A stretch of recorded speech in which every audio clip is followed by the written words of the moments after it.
On the afternoon of September 9, 1912, when my grandfather Jim Loft was still a boy, he hurried, as usual, to watch the Montreal train go by on the way to Buffalo, New York.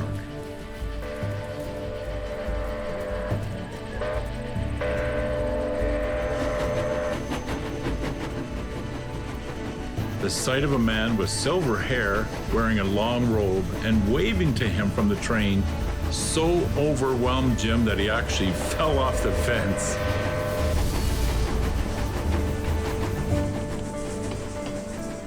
The man Jim saw on the train that day would change Jim's life and the life of all humanity forever. Your great-great-grandfather Jim would never meet Abdu'l-Baha in person, but Abdu'l-Baha's life is an example for everyone. And his story begins far to the east in Persia.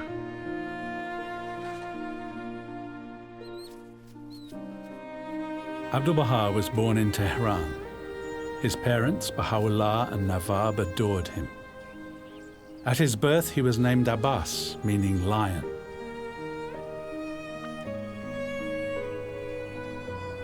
On the very night that Abdu'l-Baha was born, a youthful merchant in the city of Shiraz announced that the time had come for a spiritual reawakening in the world. The dawning of the age of peace and justice prophesied in all the world's religions. He took the name the Bab, meaning the gate in Arabic. The Bab's revolutionary call was embraced by Baha'u'llah, Nawab, and hundreds of thousands of others who were inspired by this new concept of religion as a means to establish the oneness of God, the oneness of humanity, and the oneness of religion. The Bab claimed to be preparing the way for a new messenger, one greater than himself. Many in the government and in the clergy feared losing their power over the people. They rose up, intent on extinguishing the light of the new faith, and in 1850 executed the Bab. This persecution eventually saw thousands of his followers killed for their faith. Despite Baha'u'llah's noble lineage, he was thrown into the Black Pit, a foul dungeon in Tehran. Abdu'l-Baha and his family lost everything. At every moment, they worried about the fate of Baha'u'llah. During this time, Abdu'l-Baha's mother, Nawab, resorted to offering a handful of flour to the children when no other food could be found. Suffering under a chain so heavy that it would mark his body for the rest of his life, Baha'u'llah experienced a revelation from God.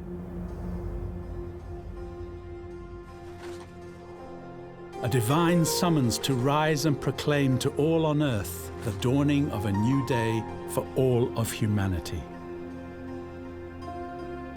The family wept with relief upon Baha'u'llah's release from prison, but the Shah ordered that they leave Persia forever.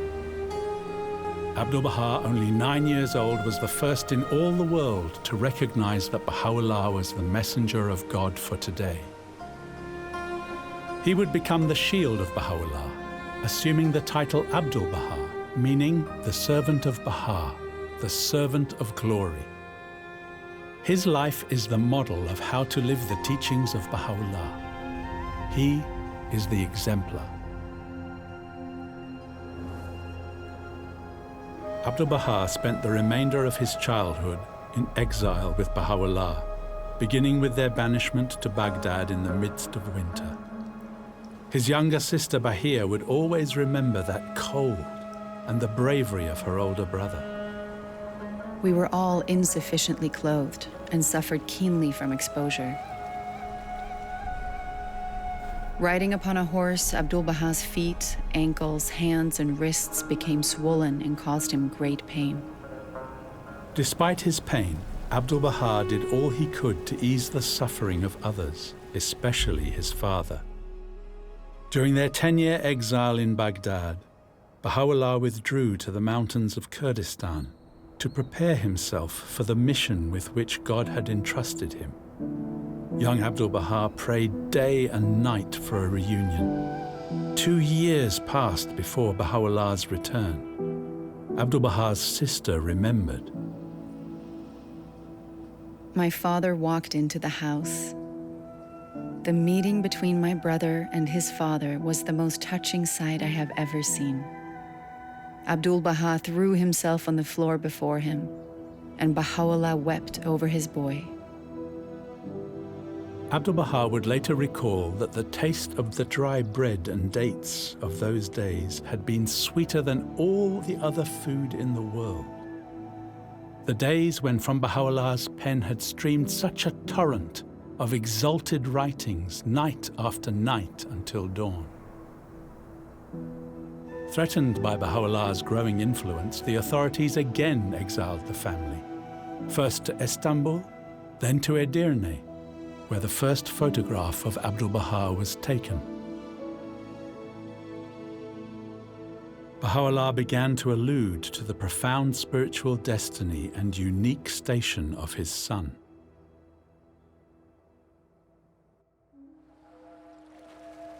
The last exile was the worst of them all, the notorious prison city of Akka. Arriving under the most appalling of circumstances, Abdu'l-Baha's sister Bahir Khanum remembered how concerned her brother was for the dignity of the women. At that time, there was no landing.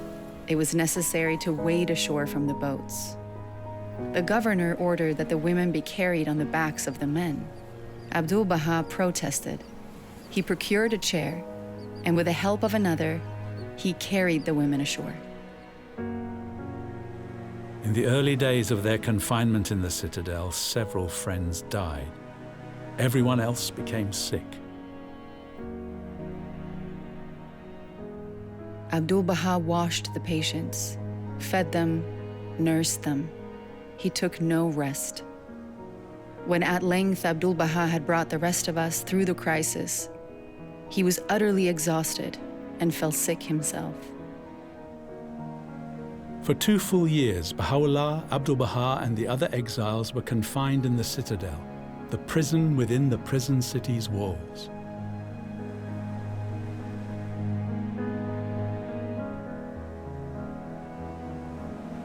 Despite all this, they were in a state of inner joy, so much so that Abdu'l-Baha would call on each of the prisoners to relate one funny thing that had happened to them during the day. They would laugh so hard that the tears would stream down their cheeks.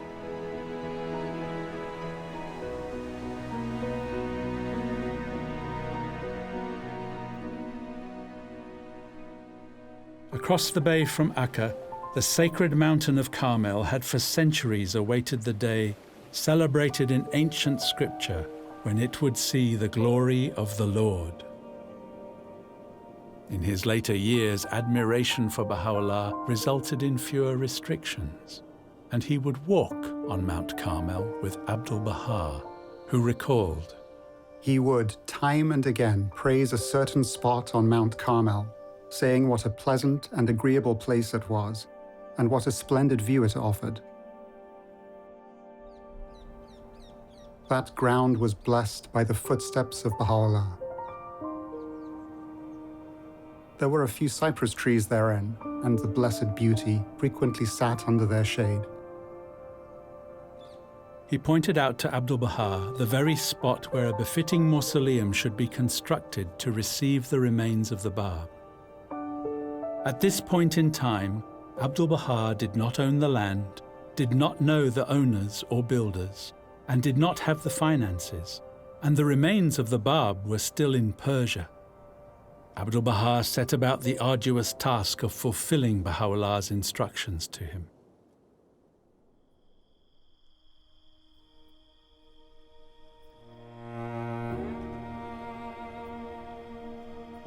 Only a year later, in the early hours of the 29th of May, 1892, Baha'u'llah drew his last breath. Abdu'l-Baha was heartbroken. For 3 days and nights, his grief allowed him no rest. He said, "Separation consumed us.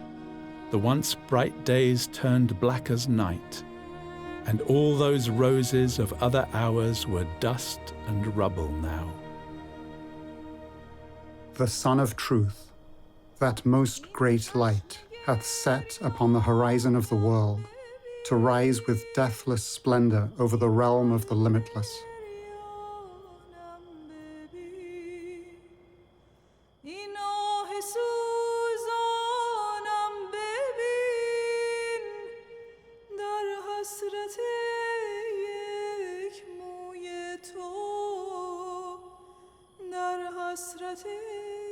Abdu'l-Baha sent a courier to Akka to convey the news of Baha'u'llah's passing.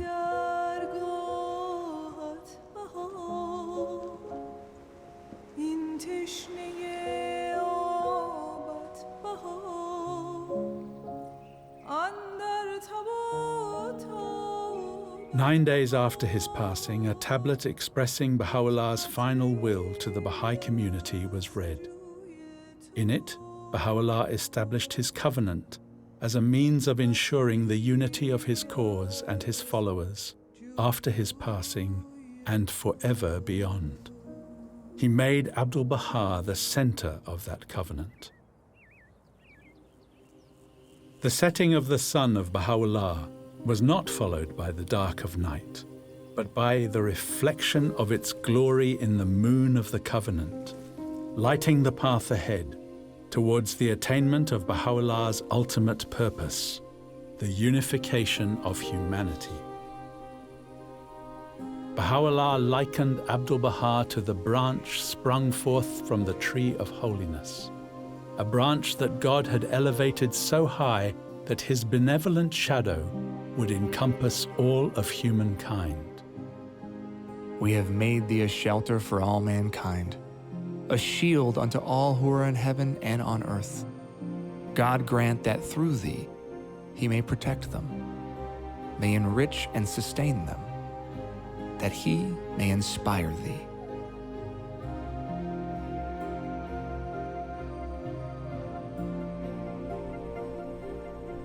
Abdu'l-Baha was Baha'u'llah's supreme gift to humanity, the exemplar, the perfect embodiment of his teachings. Abdu'l-Baha said that his station was the station of servitude. His humble life of service is an inspiration for all who aspire to a fuller spiritual life. There are so many stories of individuals and communities inspired by Abdu'l-Baha's example of how to be of service, how to overcome obstacles, and contribute to the oneness of humanity.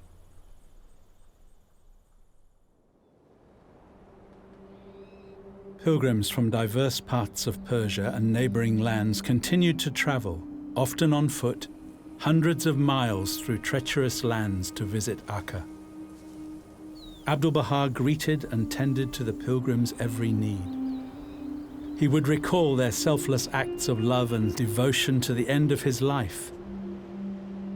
The flow of these believers and subsequently pilgrims from other lands deepened the bonds between Abdu'l-Baha and his loved ones scattered across the globe.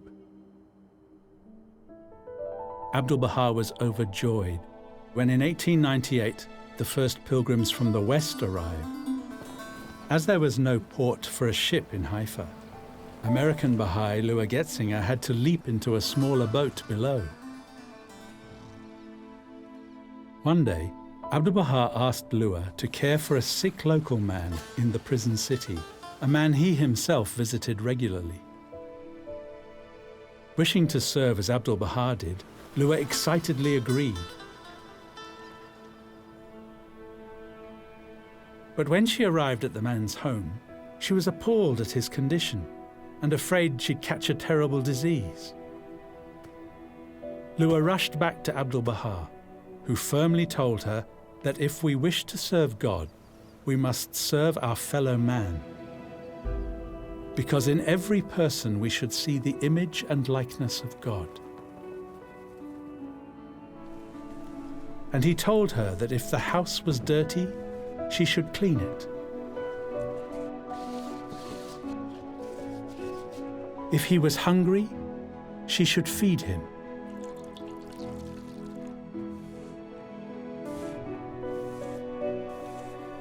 On another occasion, Abdu'l-Baha indicated that all effort, if prompted by the desire to be of service, is prayer. Lua served the sick man as Abdu'l-Baha had done himself so many times before. Another pilgrim, Thomas Breakwell, first heard of the Baha'i faith while in Paris in 1901, under beautifully mystical circumstances. Almost immediately, Thomas set off to meet Abdu'l-Baha, making him the first Englishman to make the journey as a pilgrim. Pouring his heart out to Abdu'l-Baha, Thomas expressed regret that his work benefited from child labor. Abdu'l-Baha looked at Thomas gravely and silently, then said, "Cable your resignation." Thomas resigned immediately. Abdu'l-Baha described this youth as a lamp amid the angels of high heaven. Thomas died of tuberculosis only a year later. Without having received any written word, Abdu'l-Baha knew of Thomas's passing, and with streaming tears revealed a tablet. O Breakwell, O my dear one, at all times do I call thee to mind. I shall never forget thee. With love and appreciation for Abdu'l-Baha growing throughout the region, and although he was still a prisoner, Abdu'l-Baha was permitted to travel to nearby Adisiyah, where Baha'u'llah had instructed him to buy land. Although fertile, the land in Adisiyah was wild and uncultivated. Abdu'l-Baha helped the farmers diversify their crops, and their farms prospered. He encouraged the farmers to look at their situation in a new way. When they were threatened by bandits, he urged the farmers to befriend them. Economics must commence with the farmer, Abdu'l-Baha stated, for the farmer is the first active agent in human society. He instructed the farmers to profit share, building a community based on trust and generosity. These farmers became known and respected for their kindness, diligence, and ingenuity. The hard work of a few people striving to make sound moral decisions based on the teachings of Baha'u'llah transformed the region. Years later, the grain grown in Adisiyah would save thousands of lives.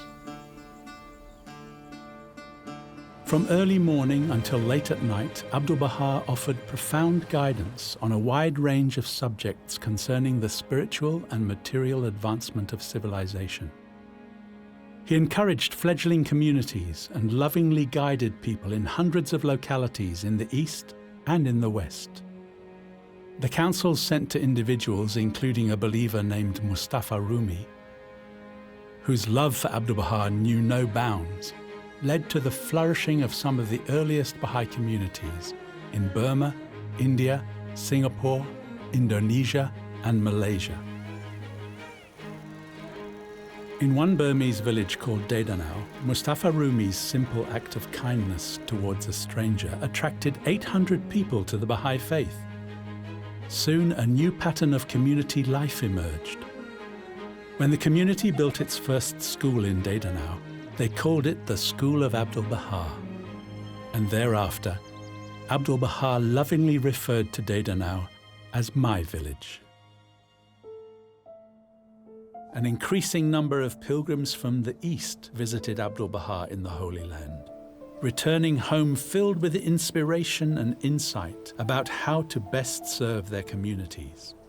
Abdu'l-Baha likened these pilgrims to living letters that he was sending out to share enlightenment.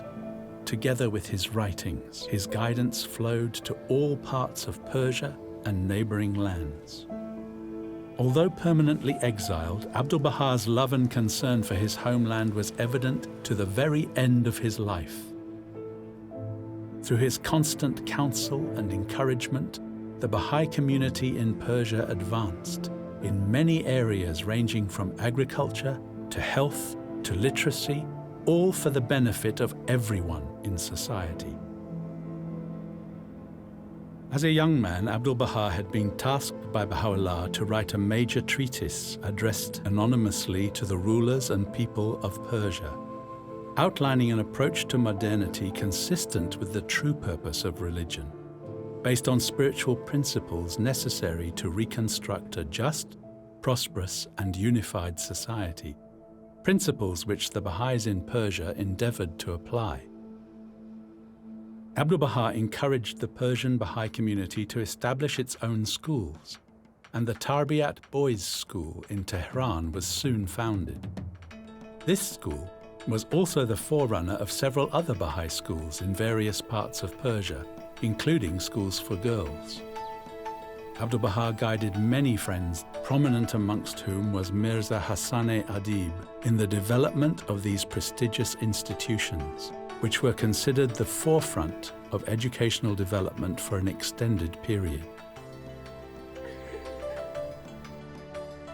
Abdu'l-Baha's guidance impacted the education and upliftment of future generations of women throughout Persia and now throughout the world.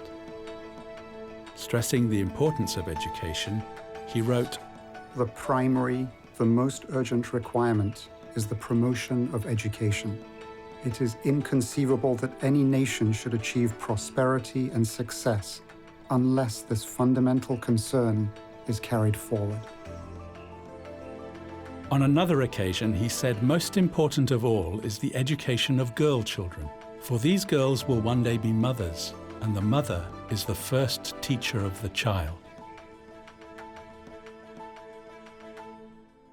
Abdu'l-Baha had previously arranged for the remains of the Bab, martyred nearly 50 years earlier, to be brought to the Holy Land, as Baha'u'llah had instructed him. Abdu'l-Baha personally oversaw the construction of the mausoleum in which the remains of the Blessed Bab would ultimately be laid to rest. At one point, he stated, "Every stone of that building, every stone of the road leading to it, I have with infinite tears raised and placed in position. In truth, my heart is filled with such great joy and gladness as cannot be described." The Burmese community lovingly carved the Bab sarcophagus from a single block of marble, naturally embedded with small rubies, and prepared for its transport to the Holy Land.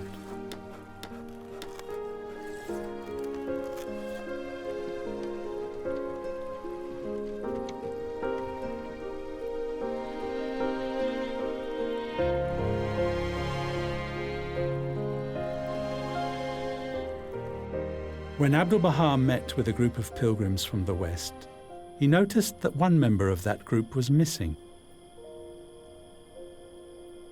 Walking to the doorway, he found Robert Turner waiting outside. As soon as he saw Abdu'l-Baha, Robert fell to his knees. Abdu'l-Baha raised Robert to his feet and embraced him. Robert Turner, the first African-American Baha'i, had been born into slavery and was now a free man. He had written to Abdu'l-Baha years earlier and included a photograph of himself.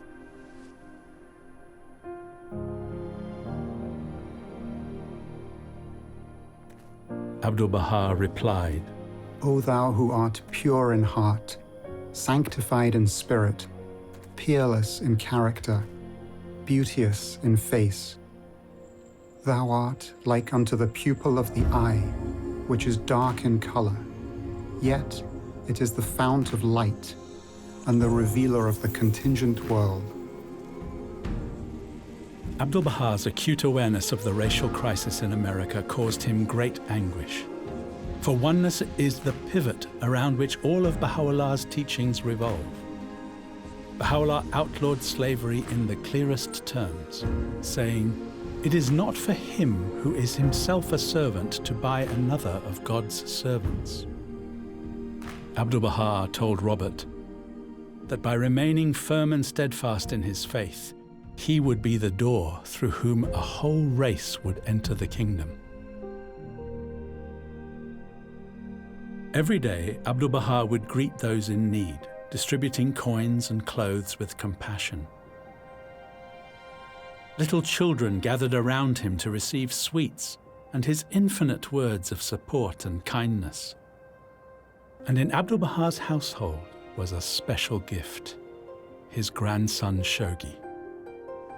At just 5 years old, Shoghi Effendi pleaded with his grandfather to write something for him. "Oh, my Shoghi, you said write. I have written. Now is not the time for you to read and write. It is the time for jumping about and chanting, 'Oh my God.' Therefore, memorize the prayers of the Blessed Beauty and chant them that I may hear them." The little boy obediently set himself to memorize a number of Baha'u'llah's prayers and chanted them so loudly that his parents begged him to stop. He said, "Abdu'l-Baha wrote to me to chant that he may hear me. I am doing my best."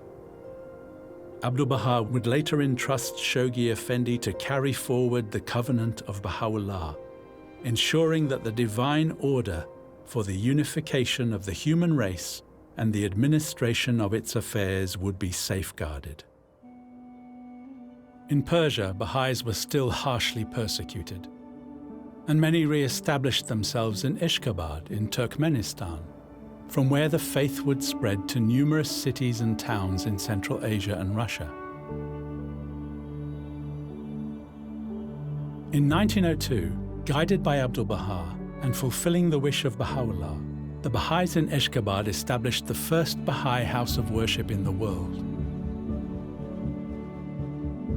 Abdu'l-Baha encouraged every stage of this temple's development, personally supervised by the Vakilud Dawle Afnan, a cousin of the Bab. The community established dependencies around the temple, including a school, hospital, and university.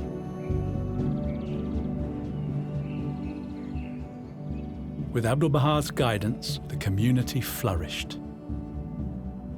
Parallel to this development, Abdu'l-Baha lovingly nurtured the growing Baha'i communities throughout the Caucasus, which received a constant flow of correspondence from him about their ongoing development and contribution to the life of society. Inspired by the house of worship in Ashgabat, the Baha'is of North America wrote for permission to build a temple in the West. Abdu'l-Baha asked Corinne True, a busy mother who had come to visit him, to take charge. When 3 prominent men from Chicago arrived a few days later, Abdu'l-Baha told them to work with Corinne, saying, "I have given her complete instructions." Abdu'l-Baha had entrusted a woman with the community's defining enterprise. Corinne instigated the Baha'i Temple Unity, which Abdu'l-Baha insisted must include women. The formation of this committee eventually led to the establishment of the first National Spiritual Assembly of the United States and Canada. With Abdu'l-Baha's guidance, Corinne undertook the task of building the Mother Temple of the West. Stressing the importance of the equality of women and men, Abdu'l-Baha wrote, "Women will become the peers of men, and until this equality is established, true progress and attainment for the human race will not be facilitated."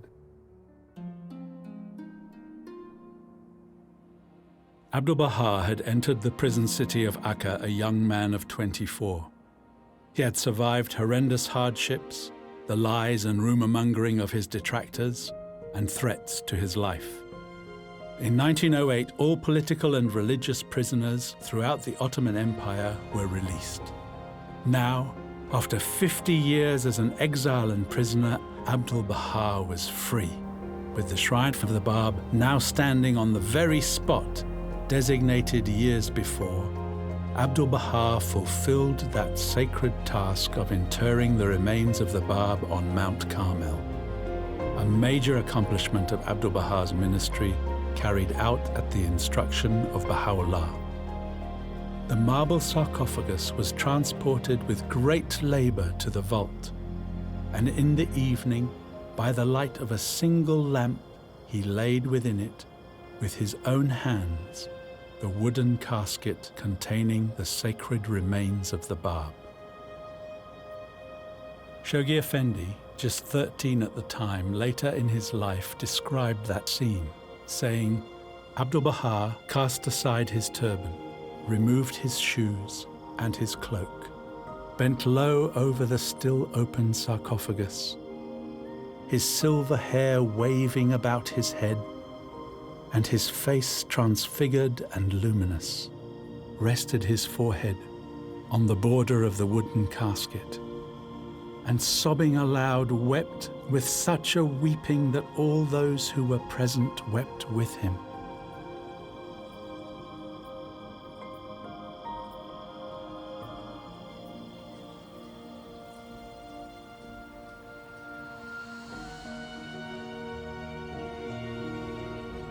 Shoghi Effendi referred to the unimaginable potencies of the Shrine of the Bab and its immense spiritual impact on the unfoldment of the world administrative center of the faith of Baha'u'llah, now established on Mount Carmel.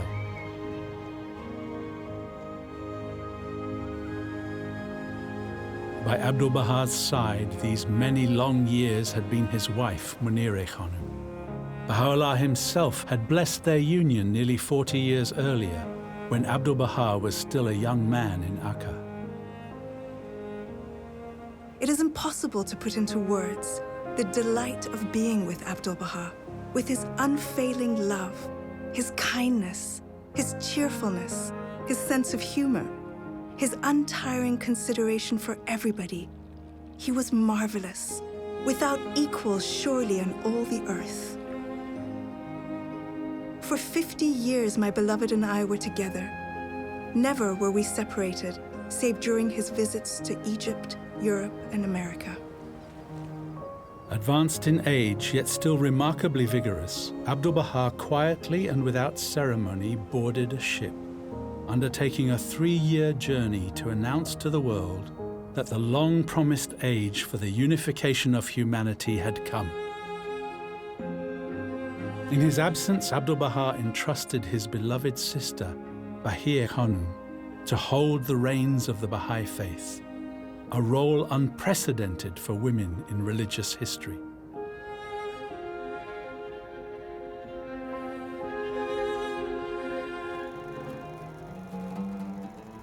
In Egypt, scholars, clerics, and newspaper reporters welcomed Abdu'l-Baha with enthusiasm and curiosity.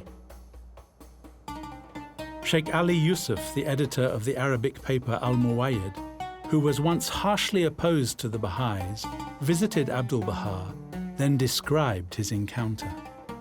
He is deeply versed in theology, master of the history of Islam, dedicated to the belief in the oneness of mankind. His teaching and guidance revolve around the axes of relinquishing prejudices, religious, racial, patriotic. A young boy named Ali Yazdi remembered his first meeting with Abdu'l-Baha in Egypt. He was as straight as an arrow.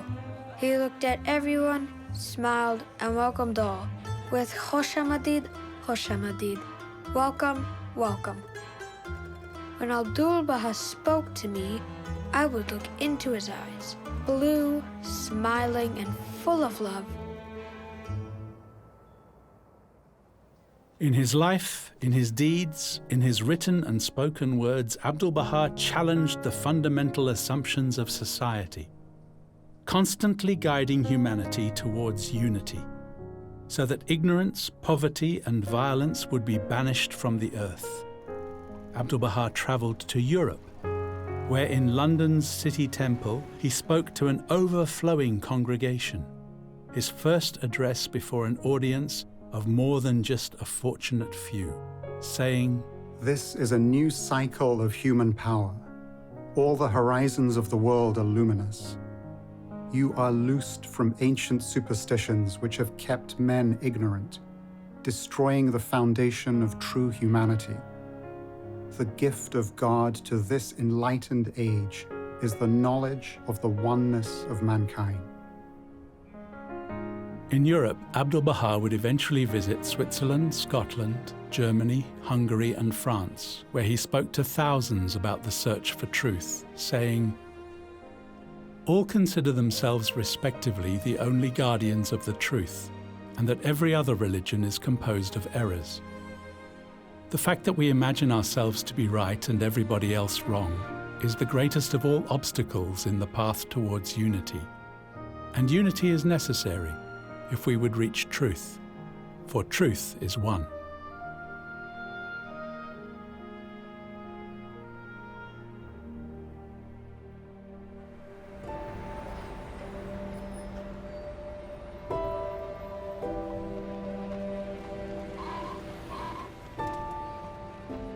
Across the Atlantic in New York City, a Christian clergyman named Howard Colby Ives was struggling with faith and purpose.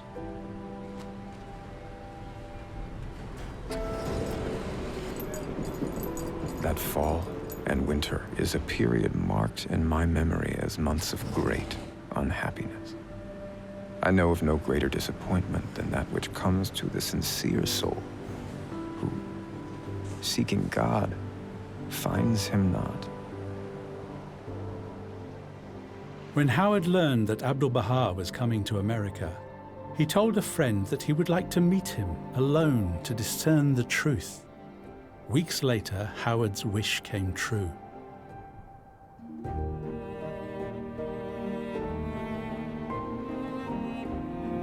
We sat alone, knee to knee, eye to eye. He looked at me. He looked right into me. It seemed as though never before had anyone really seen me. He put his two thumbs to my eyes while he wiped the tears from my face, admonishing me not to cry. That one must always be happy. And he laughed, such a ringing, boyish laugh. We both sat perfectly silent for what seemed a long while, and gradually a great peace came to me. Then he swept me into his arms. Such a hug, my very ribs cracked. He kissed me on both cheeks, laid his arm across my shoulders, and led me to the door. That is all. But life has never been quite the same since. During the days the two spent together, Abdu'l-Baha often spoke of Christ with this minister. Howard became a devoted Baha'i. He later wrote, "Here, 2,000 years from the dawn of Christian teaching stood one whose life and word were the very embodiment of the essence of the message of goodwill to all peoples.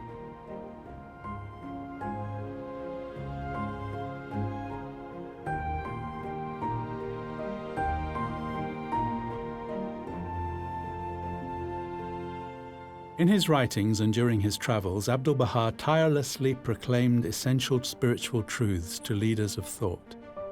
He engaged with countless groups and individuals in the scientific, economic, and social justice communities, including the National Association for the Advancement of Colored People. Despite the acclaim given to him, Abdu'l-Baha always made clear that Baha'u'llah was the source of his thought and action. Early on in his travels, Abdu'l-Baha had met Louis Gregory. an African-American lawyer who had recently recognized Baha'u'llah. Abdu'l-Baha left a profound impression on him. To one who realizes even faintly who this servant of God is and what powers he represents, such a meeting is high above all the honors of earth. Abdu'l-Baha introduced Lewis to another new Baha'i, an independent young British woman named Louisa Matthew. This introduction turned out to be providential. At Lewis's invitation, Abdu'l-Baha spoke before 1,600 students, faculty, and guests gathered at Howard University in Washington, D.C. The overflowing crowd that afternoon was the first of many predominantly black audiences Abdu'l-Baha would address in America. Later, at a formal luncheon, Lewis was excluded from attending due to the color of his skin. "Where is Mr. Gregory?" Abdu'l-Baha asked. "Bring Mr. Gregory." Abdu'l-Baha had utensils, plates, and glasses pushed aside to seat Lewis beside him. Abdu'l-Baha then sat down, and as if nothing out of the ordinary had occurred, began to speak on justice. We all know and admit that justice is good, but there is a need of volition and action to carry out and manifest it. In September 1912, Lewis Gregory and Louisa Matthew were wed. Abdu'l-Baha encouraged and rejoiced in their union.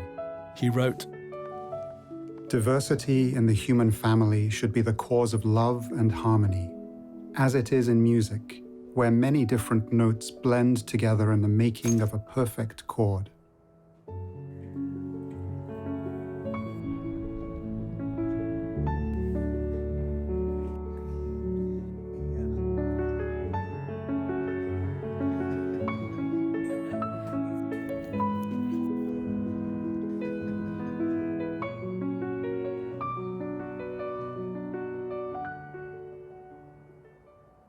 When Abdu'l-Baha arrived in Chicago to dedicate the temple site, he found Corinne True heartbroken. Only the night before, her son Davis had died, one of 5 children that Corinne and her husband had lost. Before the dedication, on a bridge nearby, Abdu'l-Baha consoled her. He understood her grief. He too had lost 5 children.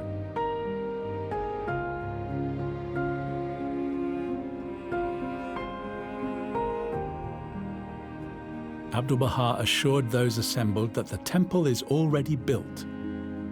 He conveyed that the house of worship was an instrument to unite all humankind. Abdu'l-Baha tenderly called Corinne the mother of the temple. The community diligently sacrificed and constructed this temple over 40 years. Corinne attended the opening with her daughters. She was 92. In Montreal, Abdu'l-Baha was the guest of May and Sutherland Maxwell. Here he offered many talks on a wide range of subjects.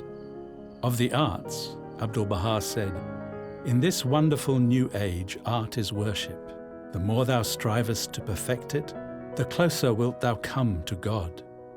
Sutherland, an esteemed architect and artist, would later design the superstructure of the Shrine of the Bab. Abdu'l-Baha's magnetism was irresistible to May and Sutherland's little 2-year-old daughter Mary, and he in turn adored her. Recalling a tender moment, Abdu'l-Baha wrote, "Today I was resting, and the door opened. The little girl came in and pushed my eyelids up with her small finger and said, 'Wake up, Abdu'l-Baha.'" Young Mary Maxwell would later marry Abdu'l-Baha's grandson, Shoghi Effendi. This marriage was a symbol of the unity of East and West.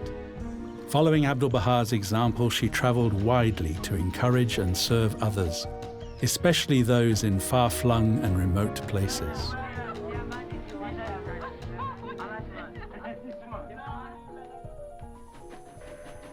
As Abdu'l-Baha's train left Montreal, he saw little Jim Loft perched on his fence. Even as a child, Jim believed in equality and felt a strong pull to spirituality, but he didn't know where to look. Jim suffered years of prejudice, hardship, and loss. And then he saw Abdu'l-Baha again, this time in a photograph. His world was transformed, his eyes were opened. He and his wife Melba became the first Indigenous Baha'is in Canada.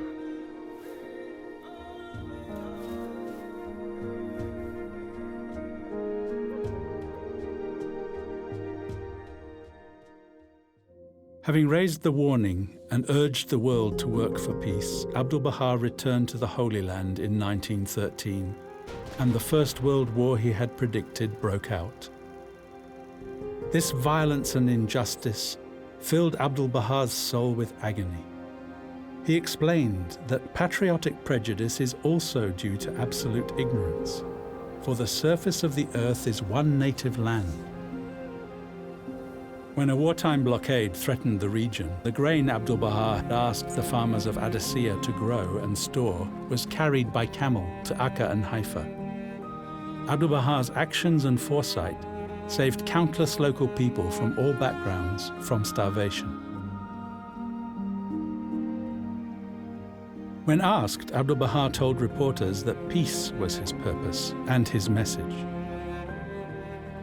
Writing to the Central Organization for a Durable Peace at The Hague, Abdu'l-Baha emphasized that peace would require a profound transformation in human consciousness and a commitment to spiritual truths, demonstrating that any barrier to peace can be obliterated through Baha'u'llah's teachings. Referring to a root cause of prejudice and division, Abdu'l-Baha explained, "If religion does not agree with science, it is superstition and ignorance. For God has endowed man with reason in order that he may perceive reality." During the war, Abdu'l-Baha had suffered from ill health and exhaustion and was virtually severed from all communication with the growing community. During this time, he penned a series of 14 messages to North America, the Tablets of the Divine Plan. Although sent by simple postcards due to the requirement of wartime, these tablets called for the spiritual regeneration of the world.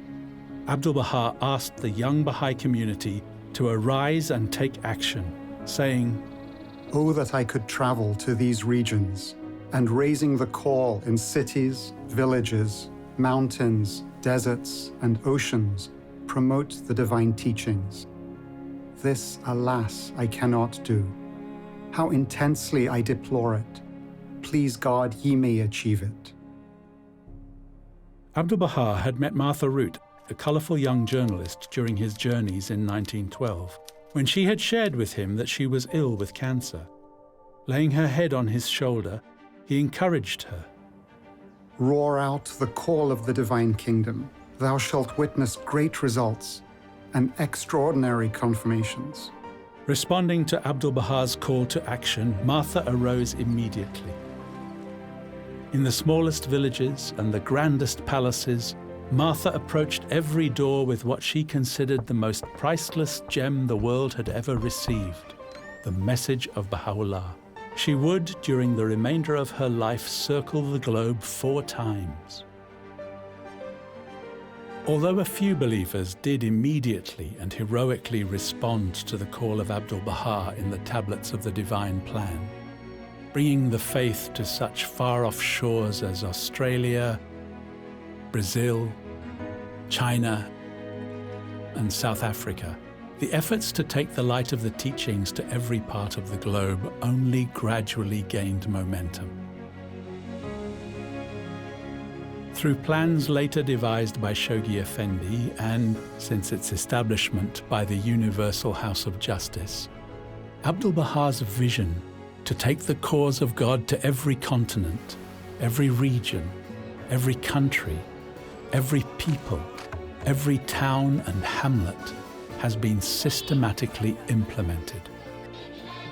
Over the decades, it has inspired deeds of heroism and love by countless souls, young and old, beyond what sometimes seemed humanly possible.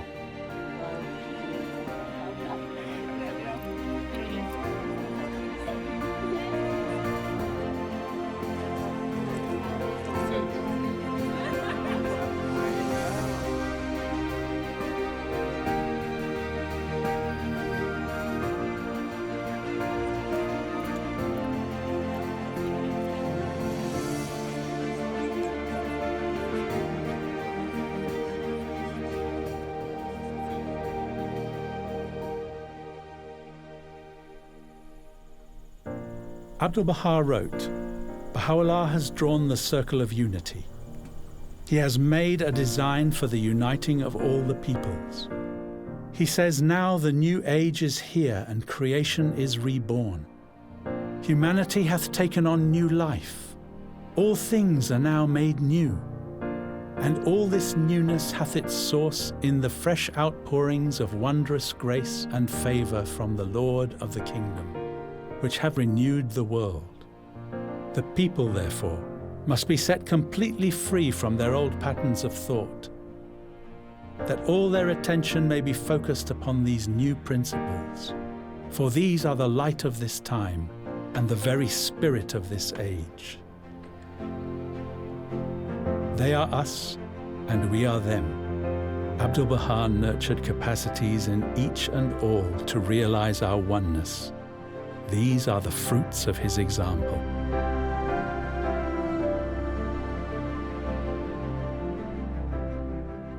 Abdu'l-Baha emphasized that with pure intention and selfless motives, a longing to serve humanity, and with sacrifice and wholehearted effort, people everywhere can unite to contribute to the spiritual transformation and regeneration of the world.